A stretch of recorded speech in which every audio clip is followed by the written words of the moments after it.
हे हरिराम कृष्ण जगन्नाथम प्रेमानंदी, ये क्या हुआ? आरसीबी के साथ आखिरी के 4 ओवर 3 गेंद में क्या हो गया? मतलब 16 रन पर 7 विकेट गिर गए। वक्त बदल गया, जज्बात बदल गया, हालात बदल गया। और यही कहानी आरसीबी की है, क्योंकि इतना बड़ा स्कोर था, पहले लोगों को लगा यार कौन चेस कर पाएगा, लेकिन जब आरसीबी ने 15 ओवर में 173 ठोक दिया तो आरसीबियंस जेब में हाथ डाल के घूम रहे थे, कह रहे थे भाई साहब अब तो ये मैच हमारा मतलब हम नंबर वन मतलब हम टॉप 2 में, टॉप 2 का मतलब एक एक्स्ट्रा मैच। लेकिन फिर वक्त बदला, जज्बात बदले, हालात बदले और आरसीबियन सब कह रहे हैं कि अरे जा पाएंगे, क्योंकि अब उनका हाल भी वही हो गया है कि फलानी टीम जी फलानी टीम को हरा दे, फलाना जो है फलाने का नेट कम रह जाए तो जी हमारी टीम जो है वो टॉप 2 में पहुंच जाएगी। हाँ, मतलब अब आरसीबी अपने भरोसे अकेले टॉप 2 में नहीं जा सकती, क्योंकि उसने जो कोलैप्स किया है वो बड़ा हैरान करने वाला है। 16 रन पर 7 विकेट आमतौर पर देखने को नहीं मिलता, लेकिन इस मैच में दिखाई पड़ा आरसीबी के साथ और ये बड़ा शॉकिंग था। आरसीबी ने शुरुआत बड़ी जबरदस्त की थी, 1 ओवर 6 गेंद में 72 ठोक दिए थे। लगा भाई साहब ये होती है शुरुआत, विराट कोहली ने आतिशबाजी कर दी। फिर उसके बाद भी वो आतिशबाजी कंटिन्यू हुई, 7 से 15 में 95 रन ठोके गए, 3 विकेट गिरे, लेकिन स्ट्राइक रेट कम नहीं हुआ, 11 के हर रन पे एवरेज बन रहे थे। लेकिन फिर आखिर में भाई साहब, आखिर में 16 रन पर 7 विकेट, 14 ओवर में 163 और 19.5 में all out, from 163 for 3 to 189 all out. लोगों ने कहा ये क्या था, क्यों था, किस लिए था?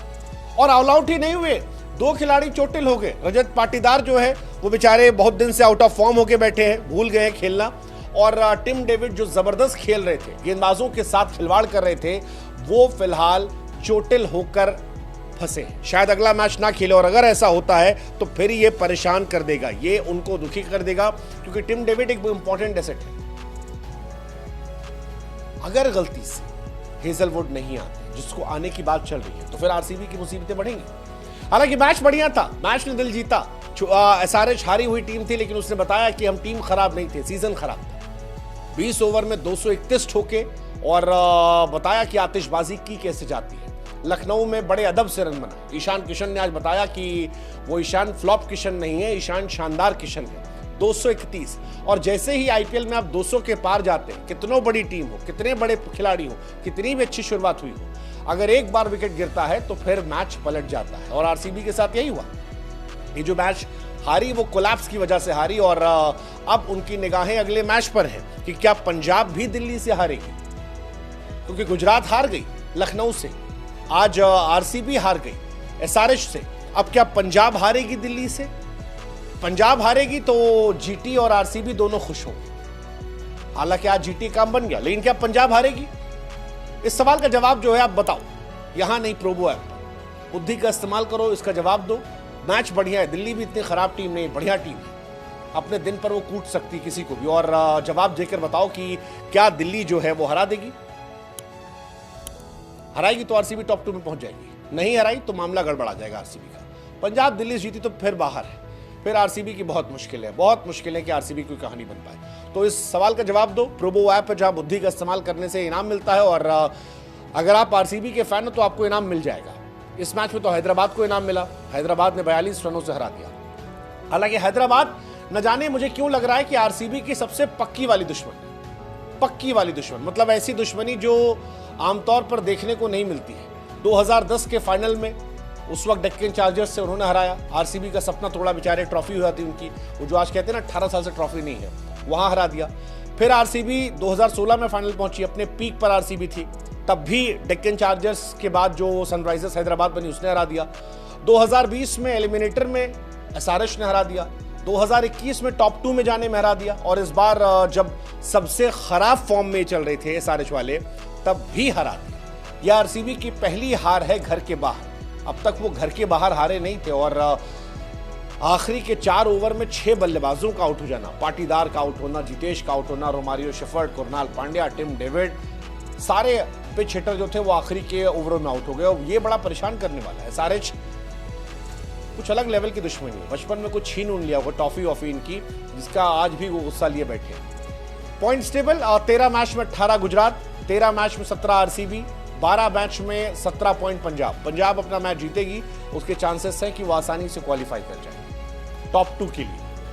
अनलेस एंड अनटिल वो मुंबई से बहुत बुरी तरह हार जाते हैं। मुंबई की भी चांसेस है। मुंबई 13 मैच में 16 पॉइंट है।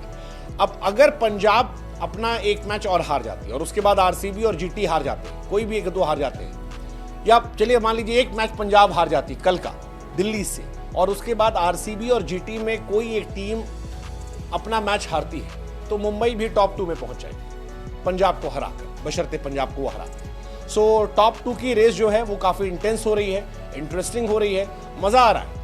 फिलहाल जीटी और पंजाब जो है वो टॉप 2 पर है, आरसीबियंस नंबर 3 पर आ गए, और ये उनके लिए परेशानी वाली बात है क्योंकि उन्हें लग रहा था वो अच्छा खेल रहे हैं और अच्छा खेल भी रहे थे, बट सडनली उनके 2 खिलाड़ियों का चोटिल होना, हेजलवुड का ना होना, और फिर ये मैच हार जाना।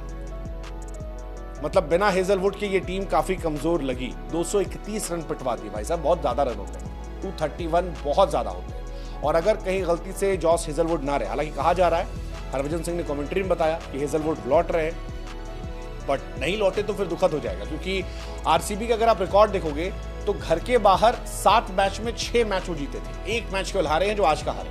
पहली हार उनकी है चिन्नास्वामी से बाहर। और अब आरसीबी के पास टेंशन बढ़ने लगी है। जैसा मैंने कहा, रजत पाटीदार ना फिट है ना फॉर्म में है। टिम डेविड, अगला मैच मुश्किल लग रहा है उनका खेलना, क्या होगा। टिम डेविड बड़े इंपॉर्टेंट प्लेयर है भाई साहब, 9 मैच में 165 का स्ट्राइक रेट और 65 का एवरेज। ये आप समझ सकते हो कि कितना बड़ा इंपैक्ट उनका इस सीजन रहा है, कैसे मैचेस जिताए उन्होंने। क्योंकि रदरफोर्ड पर आप डिपेंडेंट नहीं हो सकते, आप डिपेंड हो सकते हो टिम डेविड, वो बड़े खिलाड़ी। रदरफोर्ड चल गए तो चांद तक, नहीं चले तो आज जैसे पहली गेंद पर थैंक यू हो गए वैसे ही हो जाएंगे।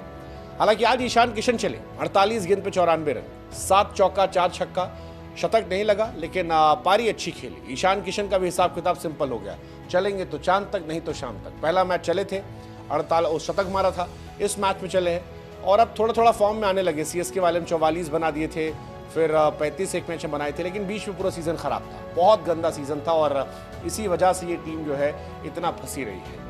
तो 10 इनिंग के बाद उनका शतक आया, ही must be a happy man. 90s में वो 2 बार दो बार रह चुके हैं, एक बार और मुंबई से खेल रहे थे, 99 पे रह गए थे, शतक नहीं लग पाया था, और इस बार 94 पर वो रह गए हैं, तो उनको दुख होगा, but he must be a happy man also, क्योंकि मैच जीती है उनकी टीम।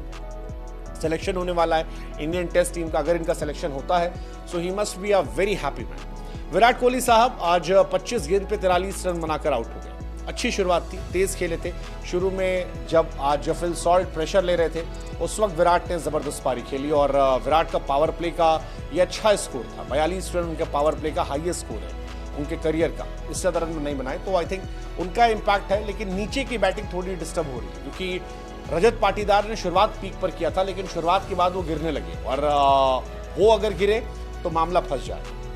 हालांकि PAT Cummins must be a happy man, सोच रहे होंगे टीम तो अच्छी है, उनकी टीम में भी फ्लॉज हैं कई सारे, जैसे इस साल ट्रेविस हेड उतना चले नहीं, नीतीश रेड्डी चले नहीं, तो कई खिलाड़ी उनके भी हैं जो चले नहीं चले, ईशान किशन बीच में चले नहीं, अभिषेक थोड़ा बहुत चले कुछ मैचेस में, बट 200 पिछले मैच में बनाए थे और जीता था। इस मैच में उन्होंने 200 प्लस दिए नहीं, तो आई थिंक दोनों साइड से अच्छा है। खुश होंगे वो, पैट कमिंस भी खुश होंगे, आज बैटिंग भी उन्होंने की और गेंदबाजी भी की, विकेट भी निकाले, so he must be a happy man. 28 run देकर 3 विकेट निकाले पैट कमिंस ने और 6 गेंद पे 13 रन बनाए, so he must be a happy man.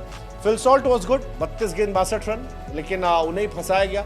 आज फिर शतक लगाया, शुरुआत बहुत स्लो थी, मैंने कहा जिसे विराट ने शुरू में रन बनाए, 11 बॉल पे केवल 10 रन बनाए थे फिल सॉल्ट ने, बाद में तेज 16 बॉल पे 43 चौके, बट ठीक है। आखिर में जितेश शर्मा को जो स्टेटमेंट था कि sometime it's good to be at losing end, कभी कभी हारना भी जरूरी होता है, और थप्पड़ जरूरी होता है, वो तो कहते हैं ना गिरना भी जरूरी है, औकात का पता चलता है। सो क्या इस गिरने से आरसीबी उठेगी? हालांकि दोनों टॉप की टीमें गिरी है, आरसीबी भी गिरी है, जीटी भी गिरी है, क्या ये उठने के लिए है या क्या ये मुंबई को आईपीएल में वापस लाने के लिए टॉप 2 में? You never know. मैंने कहा ना कि अगर पंजाब भी हार जाती है तो फिर ऊपर की 2 टीमों में कोई भी एक को हारना है, and Mumbai will be in top 2। क्या ऐसा होगा पता नहीं, it all depends upon Punjab. क्या पंजाब टॉप 2 में कल दिल्ली को हराती है? तो इस सवाल का जवाब आप ही दे दो, इतना इंपॉर्टेंट सवाल है। रोबो ऐप पर आप भी इनाम जीत जाओगे, बताओ जाओ।